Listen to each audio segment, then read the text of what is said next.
أعوذ بالله من الشيطان الرجيم. بسم الله الرحمن الرحيم.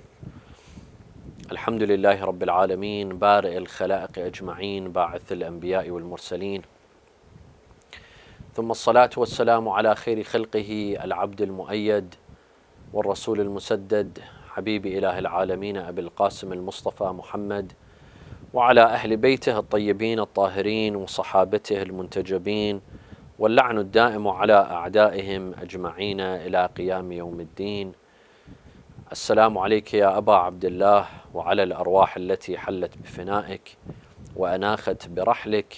عليكم مني جميعا سلام الله أبدا ما بقيت، وبقي الليل والنهار، ولا جعله الله آخر العهد مني لزيارتكم. السلام على الحسين وعلى علي بن الحسين وعلى أولاد الحسين وعلى أصحاب الحسين جميعا، ورحمة الله وبركاته. قال الله تعالى في كتابه الكريم: بسم الله الرحمن الرحيم: تلك الدار الآخرة نجعلها للذين لا يريدون علوا في الأرض ولا فسادا والعاقبة للمتقين. صدق الله العلي العظيم. We human beings, it is part of our human nature to seek attention, to want people's attention. This is part of our genes. As we talked about in our previous lectures, that it is part of human nature to be loved and to be liked and to be accepted. It is part of human nature to want attention. It's also part of the survival of the fittest. The one who seeks the most amount of attention gets the most amount of rewards. Material rewards, emotional rewards, and so on and so forth. So he who has the most amount of attention gets the most. So it's part of our system. It's in our system. It's in our genes. It's part of human nature to want attention, to get people to look at us, to hear us, to follow up with us. It's part of human nature. And it starts off from the days that we're infants, from the days that we're babies, we're children. We love the attention that we get from our parents, from our siblings, from others. We love it. When we're children, we do things to catch people's attention. We do funny things, silly things. And if we don't get attention, we cry. You see babies, they cry, they break some things, they break their toys, they wreak havoc, they cause a lot of noise and disruption just to get attention. You know, what's upsetting the most for a child is when their parents have another child.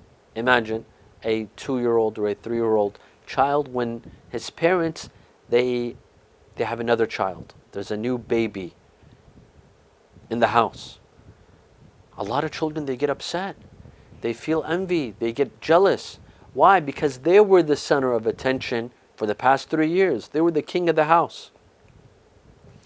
They had grabbed everyone's attention, from the mother, the father, the grandparents, the grandfather, the grandmother, the siblings, the cousins. They were the king of the house. And now there's a new king. Now there's disruption in the house. Now all the spotlight is going to another child. And some children can't handle it. They'll abuse the new child physically. They begin to cry. They become naggy. They can't sleep. They won't eat. They start throwing tantrums. They start throwing fits. Why? Because they're not receiving the attention that they've been used to receiving. And when we grow older, it's not that much different. We still want attention. We want the attention of our parents. We want the attention of our family members, our friends. When we see a sibling getting more attention than us, we get upset. Even when we're teenagers, even when we're older, if one sibling has the attention of our parents more than the other, more than us, we get upset. We still crave attention. even as we're older. It's the same instincts, the same inclinations that we had as babies, we have them when we're adults. We want attention. We want people to look at us, to hear us. At school, you want people to give you attention. And that's why when we're not given the attention that we want, we'll do things to get attention. On the playing field, when we're playing, we'll do things to get people's attention. At school, boys want the attention of girls, girls want the attention of boys. There's seeking attention, there's a sense of seeking attention everywhere. When you go to college, it's no different. When you go to university, it's no different. When you go to work, in the workplace, it's no different. In fact, the need to seek attention, it affects us. It affects our behavior. What we do is affected by the need to seek attention. Thus, there's some people that will get silly haircuts, or will do a very fashionable haircut, or the way they grow their beard, or the way they dress, all to get attention. There are some people that are willing to spend a lot of money and a lot of cash on their clothing. They'll buy the most expensive clothing, the most expensive watch, the most expensive shoes, the most expensive eyeglasses. Why? To get people's attention. So that when you're out shopping, when you're in the mall, when you're at school, when you're in the workplace, people pay you attention. People look at you. You get a couple of stares. People are willing to go out of their way. Working out is good. Being fit is good. But there are some people that go out of their way. They lift weights. They spend hours. They might even take, special medicine just to lift weights, just to have a body that looks like the body of a person who lifts weights, to get some attention, to get a couple of wows, to grab people's attention. Thus, we human beings, sometimes we get out of our way just to get people's attention. Even if it means spending a lot of money, even if it means wasting a lot of time, even if it means doing things that are provocative or that we don't really want, but because it will grab us attention, it will get us attention, we'll do it anyway. This is part of human nature. And this isn't restricted to one nationality or one race. No, a lot of people are guilty of this from a wide spectrum of nationalities and races. Now the problem, seeking attention to a certain limit is normal, because all human beings want attention, starting from babies up till grown-ups, even the elderly. Everyone wants attention. A certain level of it is normal. As we said, it's part of human nature. But some want attention so badly that it becomes an obsession. It becomes abnormal. When wanting attention becomes an obsession, becomes an illness, becomes a psychological disorder where you want attention all the time. And you can't live without attention. You have to grab people's attention all the time. You have to be in the news all the time. You have to be the talk of the town all the time. That is where it's not normal any longer. That is where you have to ask a question as to what am I doing? Is this normal for me to want attention this much? For people to recognize me? For people to know who I am? For my name to be out? For me to gain fame and attention and to become popular? Is this normal? You see people that will do the craziest things just to get some attention. They'll perform plastic surgeries. Not once, not twice, not 10. But when plastic surgery becomes an obsession where you will change completely the way you look, your face, that becomes an obsession. because you want attention so badly that you're willing to disfigure your face. I remember a couple of years ago, I read in the news about a person that tried to get a tattoo in their eye, an eye tattoo. Why? For a couple of minutes of fame. 5 seconds of fame, 10 seconds of fame. To make it in the news. And that person went blind. That person went blind because of that eye tattoo. Maybe it's possible. Maybe it won't do damage, but it could do damage. But my point is that look at what some people will do, at what lengths they will go just to seek attention. There's some people that are willing to do anything, sell themselves. They're willing to do the craziest things, go out of their way just to seek attention. Some people are willing to publish promiscuous photos of themselves without shame, without embarrassment. Why? Because it grabs people's attention. This becomes an obsession.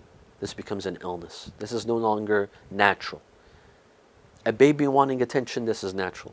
You wanting attention at school, on the field, at work, in normal circumstances, it's part of human nature. It's normal. But when it becomes an obsession to the point that you can't live without attention, this is not normal. Here you need to raise a question. Here you need to put a major question mark and say, what am I doing? What went wrong? When is it that I deviated from normal tendencies? When is it that I started acting unnormally? This is very important. You know, there's a famous saying in Arabic that says, "Khalif tu'raf." Be different so that you may be known. You know, if everyone is going in the same direction, but someone comes in the wrong direction, someone starts going in the wrong direction, he'll grab everyone's attention. If you see a car on the freeway, but in the opposite side, even if it's on the edge, on the last lane, they'll grab everyone's attention. Why? Because they're doing the opposite. They're going the opposite of the direction. Everyone else is going in one direction, you'll be going in another direction. You grab people's attention. Khalif tu'raf. There are some people that are willing to disagree and be different. Not because they want to be different, not because they genuinely have different views and different opinions, not because they reached a conclusion because of the research, because after long research, they reached certain conclusions. No. So they're different. No. It's because they want fame. They want popularity. Be different in order to get fame. And that's how the world works. If you want instant fame, instant popularity, do something crazy. Say something crazy. Be different. Be abnormal. You'll get attention. You'll get attention. Why is it that you see certain speakers, certain orators, certain individuals that are moderate? They're moderate in their lectures and their speeches. No one gives them attention. But let this person say something abnormal. Let him curse an individual. Let him pick a fight with an individual. Immediately he'll get attention. And there are some, they've built a career out of this. They'll attack certain individuals. They're willing to attack even maraja', scholars, historical figures, companions of Rasulullah, family members of Rasulullah, let alone companions, family members of Rasulullah, to get some fame, to get some popularity. Because if they were to say normal things, no one gives them attention. But they're dying for attention, so they're willing to say the craziest things, attack individuals, attack scholars, attack maraja', to become popular. And people, they follow those individuals that say crazy things. People look for gossip. People look for Gossip. Whoever's gossiping the most, they'll become popular. If you remember, a couple of years ago, there was a pastor by the name of Pastor Terry Jones. He became very popular. How many pastors do we have in the West? How many fathers and priests do we have in the West? But this person stood out, Terry Jones. Why? Because he wanted to burn the Quran. And when he was asked, I remember my elder brother, Samahat Sayyid Hossein Al Qazwini, he had a debate with Terry Jones on Fox News. He asked him, have you read the Quran? It was either my brother that asked him or the interviewer during the debate. He was asked, have you read the Quran? He said, no, I haven't read the Quran. He was asked, do you know that there's an entire chapter in the Quran with the name of Maryam, Mary the mother of Jesus? He said, no. Yet he was willing to burn the Quran. Why? Because it brought him fame. He could care less what's in the Quran. He's ignorant of what's in the Quran. He could care less. But he wanted fame. When all other religious scholars are calling for unity, are calling for peace and harmony amongst followers of different religions. But when you have a lunatic that comes and says, let's burn the Quran, that's going to be instant fame. That will make the news instantly, and that is what he wanted. And there's a lot of people like this. There's a lot of people like this that want attention, they want fame. And unfortunately, there's people that give them that fame and popularity. They follow them. While these people should be punished. How? By not following them, by not giving them the attention that they want. That's the biggest punishment for them. But unfortunately, when we see people that want fame and attention, whether they're speakers or orators or journalists or publishers or actors or politicians that want fame, we give them the fame that they want. We give them the attention that they want. And that is wrong. That only encourages them to do more. That's rewarding them. When they see they got people's attention, that means it works. Saying something crazy works. It gives them fame. So they'll do it again and again and again. And they make a career off of it. Of saying crazy things. Of saying radical things. Of saying things that could cause wars. Bloodshed. Blood could be spilled by the nonsense of certain individuals just because they want fame. That's a problem. Now, seeking attention was a problem in the past, but today it's become a much major problem. Why? Because today we have social media. Today we have Facebook and Twitter and Instagram and Snapchat and TikTok, and every day, mashallah, there's a new vehicle for social media. We can't even keep up with them. We can't even keep up with them. Before it was just Facebook and YouTube and Twitter. Now there's tens of vehicles for social media. And there's so many outlets. And that means there's so many ways to seek attention and to grab people's attention. You know, social media could be fun. It could be a way for people to make friends. We make new friends on social media. We stay connected. We stay up to date. You see what your friends are doing. If your friends are on vacation, they're traveling, if they're celebrating their birthday, especially during this lockdown, when we can't connect in person because of social distancing, at least we can connect through social media. This is a positive. This is good. But it also has its cons. There's also a negative side to social media. Unfortunately, it's become a habit of some people that they post everything that they do. They eat a cake, they take a post. They take a picture and they post it. They're on the beach, they post a picture. They're at school, they're in a mosque. This is fine, but sometimes, even when it comes to their private life, they post pictures. There's no more privacy. People don't respect their own privacy. They post everything that they do, and then they wonder why, when things go wrong in their life, they wonder why.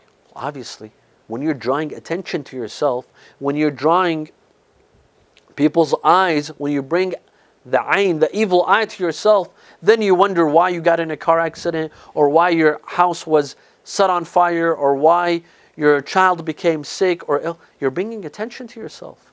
Unnecessary attention. You're bringing the evil eye to yourself. Why? People don't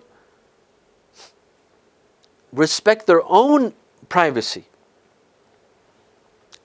They post a picture, they make a post, or they tweet, whatever comes onto their mind, they tweet. Even if it's the silliest things, they tweet about it. Why? Because it's attention. It's all about attention. Getting attention today, it doesn't require you to go out on the streets and drive a Lamborghini, spend $100,000 on a Lamborghini or on a Porsche, and go in a busy street where everyone can see your car. No, it doesn't require that much money. Today, getting attention is free. All you have to do is come on Facebook or on Twitter and social media and say something crazy, and you'll get people's attention immediately. You'll get the likes, you'll get the retweets, you'll get the shares right away. And I see some people that are willing to share the craziest things on social media just for a couple of likes.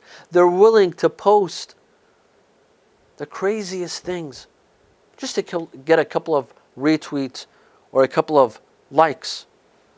People are willing to say the craziest things on Twitter, tweet things that are on their mind that doesn't make sense or is irrational or is offensive to a race or offensive to a gender or offensive to a religion or the followers of a religion. Why? To gain fame, to gain popularity, to get retweets and to get likes. Today, being famous requires 40 characters or 140 characters. Now it's more, maybe it's 280 characters, I don't know, on Twitter. And you're instantly famous. The same night you'll be famous. Once people have retweeted, they've shared, and your tweet goes on WhatsApp as well, and people start circulating it into various groups, you've gained what you wanted. Now you're famous. Now you're popular. But what is it that you've done? What is it that you've said? Some people are willing to post improper pictures of themselves or ridiculous pictures of themselves for a couple of retweets or a couple of likes or a couple of reposts or say bizarre things. This is a problem that we have today. The problem of wanting attention on social media for a couple of likes, for a couple of retweets. We have sisters, unfortunately, from our communities that will post inappropriate pictures of themselves with or without hijab, with or without makeup, on social media for a couple of likes. Why? Think of this, that will you be proud of this picture that you're posting 10 years down the line, 15 years down the line, or when you have a daughter of your own? Will you be proud of this picture? Because a lot of these social media comments, posts, pictures, tweets, they resurface after 5 years, 10 years, like we see with Donald Trump. Tweets from 2011, 2013, when President Barack Obama was president, he would tweet about him. Today his tweets resurface, right? They come back to haunt him. The things that we say on social media, in a post, in a tweet, will they come back to haunt us after 5 years, after 6 years? We have to be very careful. At the moment, you think it's funny, you think it's cool, you think it's popular. It will bring you popularity.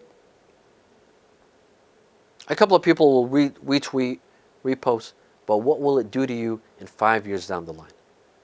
You could lose a job. You could lose a marriage. You could destroy a family. You could destroy your own family or other people's families. You could do a lot of damage with a tweet, with a repost, with a post. But at the moment, you thought this is fame, this is attention. You want attention. Look at Donald Trump, prime example of his Twitter account. Look at the craziest things he'll say on Twitter just for attention, just to get retweets and likes. He'll say the craziest things, and he'll mock people, he'll make fun of people, he'll make prejudiced comments, biased comments, bigoted statements, racist statements.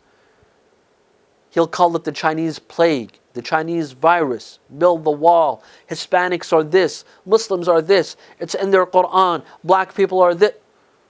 And it doesn't stop. It doesn't stop because he has a base that's giving him attention. They're giving him attention. And they'll support him. And they'll retweet and they'll like his posts. And we saw the catastrophes that he's created, that he's caused. This should be a prime example of seeking attention on social media. And the problem is that it's addictive. Seeking attention on social media is addictive. You make a post, you make a tweet, you write a tweet, you publish it, and you get 100 retweets. Oh wow, I got this many people's attention? Well, let me post something else. And then something else. And it gets retweets, it gets likes. It could be about anything. It could be about religion. It could be about sports. It could be about politics. But it got you that attention from people from all across the globe, from all across the world. It got you attention. But then after a day, 2 days, that attention is gone. No one's paying attention to your posts. So you have to post again and again to keep that attention coming. To keep your followers with you. And as your followers on social media, they increase, the more you have to give them attention. Otherwise, you lose your followers. And that's how social media works. When you don't post, when you don't tweet, after a while, you lose your followers. So to get those people following up with you, you have to keep on feeding them and feeding them. But what are you feeding them with? If it's something positive, if it's something beneficial for your akhirah, for their akhirah, for your hereafter, that's good. But a lot of times you run out of content. You don't know what to post. You don't know what to say. You don't know which pictures to share. You start sharing things that are inappropriate, things that could be destructive, things that could be harmful, or things that could be nonsense. It could be nonsense. You can make people laugh at you. You could become a laughingstock by posting things that are unnecessary, inappropriate. And we've all had this experience. All of us, without exception. We've all had that experience of gaining that attention or fame on social media and wanting it. It's addictive. Social media is made in a way that you crave attention all the time because it affirms who you are as a person. It validates you. When you get retweets and likes, it makes you feel good. Because you've received validation. People are liking who you are and what you post. So you want it again and again and again. And this is a problem. This is a problem. Right?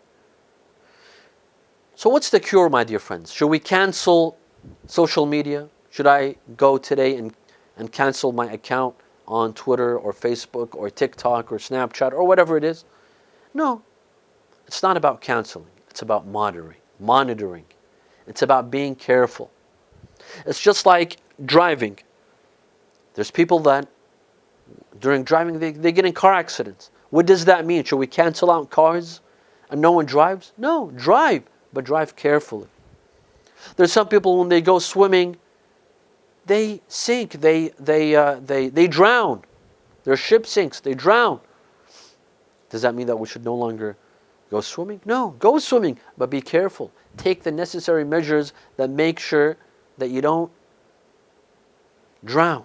Same thing with social media. Be on social media, but be careful. Ask yourself, what am I posting? What am I tweeting? Can this harm me? Does this have any benefit for me, for my akhirah, not for my dunya? Not because it brings me attention. It'll bring you attention. It'll bring you fame and popularity. But is that good for you? Will Allah be satisfied with this tweet? Would Allah be satisfied with this post? Why am I doing this? Am I doing this for fame when I'm posting this picture or tweeting or writing? Or am I doing it for the sake of Allah? What's my goal? Will it bring people closer to Allah? Will it make me closer to Allah Azza wa Jal? Or no, I'm doing this for fame and for popularity. My name will be out. My name will not be oblivious. Everyone will know my name, from Los Angeles all the way to Auckland in New Zealand. Everyone will know me. Is that my goal? What good will popularity do to me, or fame? What good will fame do for me when they put me in my grave? When Azrael will come and take my life and take my soul, and they'll put me in my grave. If I have 1 million followers on Twitter, what good would that do for me? Are those 85 million individuals, will they come to my grave? Will they come and sleep in my grave? Will they come and answer the questions of Munkar and Nakir for me? What will they do? When they wash my body in the Mughtasal, will they come and stand and support me and help me and prevent the angels from, God forbid, taking me to hellfire? No. Popularity and fame is only good if we make use of them for good causes. If I use my popularity and fame for good causes, to get money for a charity, to raise money for orphans, to call people to Islam, to call people to the path of Ahlul Bayt, that popularity and fame will be good. It's a means, it's not an end. You see, my dear friends, we have to see popularity on social media as a means. It's not an end in itself. I will do things and say things and post things and tweet and retweet to get popularity. That becomes an end. Popularity is not an end in itself. Seeking attention should not be an end in itself. It should be a means. I'm popular so that I may serve Islam. If this is the goal, that's fine. If it's a means to an end. But it shouldn't be a means in itself. Because popularity in itself is useless, and it could even damage, if it's not used in a good way for a good cause, it could do much damage. It could do much damage. In fact, my dear friends, sometimes, since we're talking about social media and seeking attention on social media, sometimes we need to take a break. There are some people that are obsessed with social media. They're obsessed. They're on it all the time. Sometimes we need to do a detox from social media. Take a break. Put your phone down. Or restrict it for an hour or 2 hours a day. No longer. Live your life. See your family. Spend time with your children. Spend time with your wife, with your husband. Do your studies. Read. Learn. Don't waste your time so much on social media. Have some hours for social media. Also, we have to be careful what we post and tweet. It shouldn't be impulsively. If we think of tweeting impulsively, meaning something comes to my mind, I immediately pick up my phone and I tweet it without thinking, without re-examining the consequences and results of this tweet or this post. This is wrong. And also, we shouldn't take our fights on social media. Sometimes you disagree with someone. If you have a personal conflict with someone, don't take it out on social media. Don't embarrass yourself. There's people that take their fights on social media. They have a problem, a personal problem with an individual. They'll come and take it on social media. And they'll fight and they post and they tweet and they try to ruin that person's image or her image. This is wrong. Don't take your personal vendettas, personal agendas, personal problems on social media. Keep a low key. Don't dramatize everything. Instead, let's use social media for good purposes. Social media, there's so much that we can learn online from social media. There's some excellent accounts on Facebook, on Twitter, that are educational, that we can learn from, whether it's religious or not or non-religious, maybe it's political, but there's a world of information on social media. Let's use it positively. We can use it for educational purposes. We can use it to promote Islam and the school of thought of Ahlul Bayt. We can promote the Quran, verses from the Holy Quran, narrations from Ahlul Bayt, ahadith from Ahlul Bayt. Let's promote them. Let's translate them into English or any other language and promote them on social media. We could use social media to stay connected with family and friends, salat al-rahim, to stay connected with them, with friends, colleagues, other Muslims. And let's remember, my dear friends, that success comes with sincerity. Success does not come with fame and popularity, or with the intention to seek fame and popularity. The most successful people throughout history were those that were sincere, that did good because they wanted to do good, not because they wanted to seek fame and popularity. They had ikhlas. They were sincere in their deeds. Whether it was religious scholars or maraja or scientists or physicists, they were sincere in their actions. They did it for the sake of humanity. They did it for the sake of science, for the sake of knowledge, to spread knowledge. They did it to benefit people, not to seek fame, not to seek popularity. Read about history. Read about Copernicus, Galileo. Read about Socrates, Aristotle, Plato, whether it's philosophers or scientists, Isaac Newton, Einstein, all these people that achieved academically, intellectually. Maybe we disagree with some of these individuals and we disagree with their intellectual output. Maybe we disagree with some of their theories. But they still achieved. They were successful individuals. They did it not because they were seeking attention or fame, but because they were sincere. They were dedicated. Even our scholars, look at those that were sincere in their deeds and in their actions. And they gained fame and popularity. They gained fame and popularity not because they sought fame and popularity. They were sincere in their deeds, but fame and popularity came to them. You see, fame and popularity, they work in an interesting way. Go after it, it doesn't come to you. Run away from fame and popularity, it comes after you. Our goal should not be to seek fame and attention. Imam Hussein alayhi salam, there are some who accuse him of rising against Yazid only to seek fame, to seek power, to seek dunya. He wanted to become popular in the ummah. Till today, he's accused of wanting to be different so that he could gain fame and popularity. That principle of khalif tu'raf, some say it applies to Imam Hussein. These individuals, they do not know Imam Hussein alayhi salam. They haven't read the history of Imam Hussein. They have little to know about the movement of Imam Hussein and what he did and what was his motive and what was his goal. Imam Hussein alayhi salam, he makes his goal very clear. Very, very clear. إني لم أخرج أشرا ولا بطرا ولا مفسدا ولا ظالما. I did not rise for corruption. I did not rise out of free time or because I had nothing to do. I was wasting my time. وإنما خرجت لطلب الإصلاح في أمة جدي.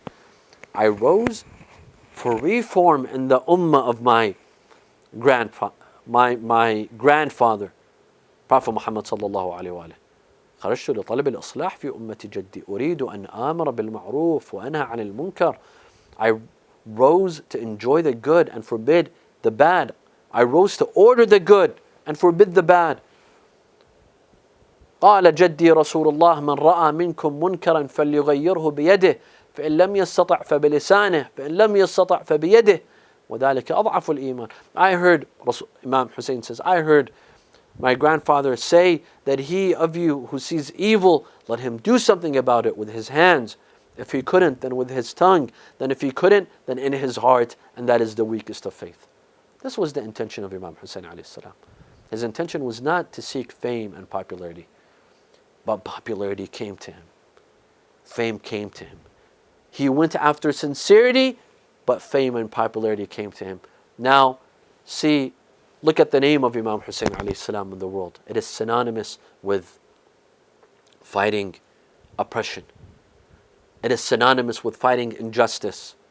It is synonymous with a freedom seeker. Not just him, but all those that were with him. All those that were with him, the companions and the sons and the nephews of Imam Hussein were all very sincere. They were all on the same path. Al-Qasim ibn al-Hasan, whom we commemorate tonight. On the night of Ashura, Imam Hussein alayhi salam told his companions that tomorrow we will all be martyrs. All of us will be martyrs. Al-Qasim was 14 years old. He told him, Ya am wa ana minhum, will I be among the martyrs? Imam Hussein told him, Ya bunay wa kayfa al-mawtu indak? How do you see death? How do you see death? He told him, Wallah fi nusratika ahla min al-asal. If death is to support you, then it is sweeter than honey. It is sweeter than honey.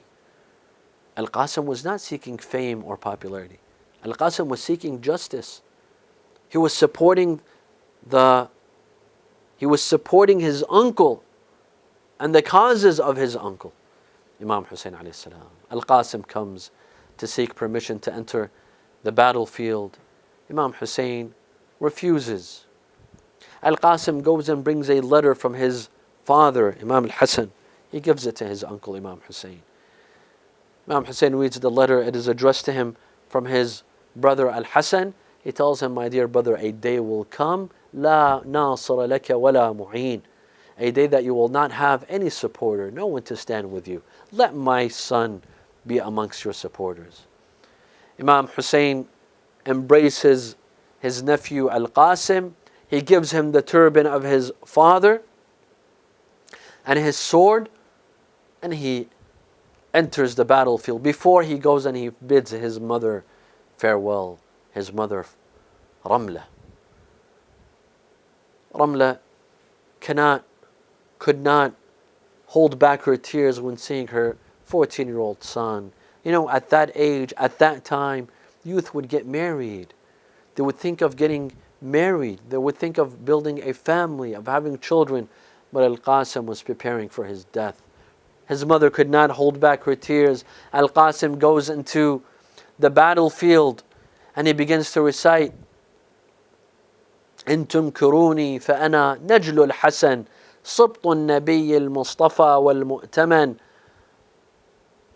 He recites these verses of poetry and he fights bravely. Hamid ibn Muslim says that we saw a young man enter the battlefield, his face glowing like a full moon. One of the comrades, he said, by God, I will make sure that his uncle will sit and mourn him. He told him, how devious are you? If this young man took a blow at me, I would not return it to him. The evildoer went towards Al-Qasim. Al-Qasim bent down to fix his shoelace. The evildoer hits Al-Qasim on his head with the sword. Al-Qasim falls on the ground. And he says, Ammah alayka minni salam, fahada jaddi qad saqani sharbatan من كأسه الأوفى شربة لا أظمأ بعدها أبدا. Imam al-Hussein runs to Al-Qasim. He sits next to him. He tells him, يعز على عمك أن تدعوه فلا يجيبك أو يجيبك فلا يعينك أو يعينك فلا يغني عنك شيئا. My dear nephew Al-Qasim, it is difficult for me that you call me but I cannot reply, or if I reply but I cannot help you. Imam al-Hussein alayhi salam sits remaining next to Al-Qasim until he dies. He carries him back to the tent. He brings him and puts him next to Ali al-Akbar. Imam Hussein alayhi salam looks at a moment at Al-Qasim and he weeps. And he looks at Ali al-Akbar and he weeps. He sits next to these youth and he weeps. Moments later, as Sayyidah Zainab, she comes, she tells him, my dear brother, Ya Aba Abdullah, leave the tent because Layla and Ramla want to come and sit next to their martyrs and weep for their sons. لا حول ولا قوة إلا بالله العلي العظيم إنا لله وإنا إليه راجعون نسألك اللهم وندعوك باسمك العلي الأعظم الأعز الأجل الأكرم يا الله اللهم لا تدع لنا ذنبا إلا غفرته ولا هما إلا فرجته ولا عيبا إلا سترته ولا خوفا إلا آمنته ولا رزقا إلا بسطته ولا شملا إلا جمعته ولا مرضا إلا شفيته ولا غائبا إلا حفظته وأدنيته ولا حاجة من حوائج الدنيا والآخرة لك فيها رضا ولنا فيها صلاح إلا قضيتها ويسرتها يا أرحم الراحمين وصلى الله على محمد وآله الطاهرين.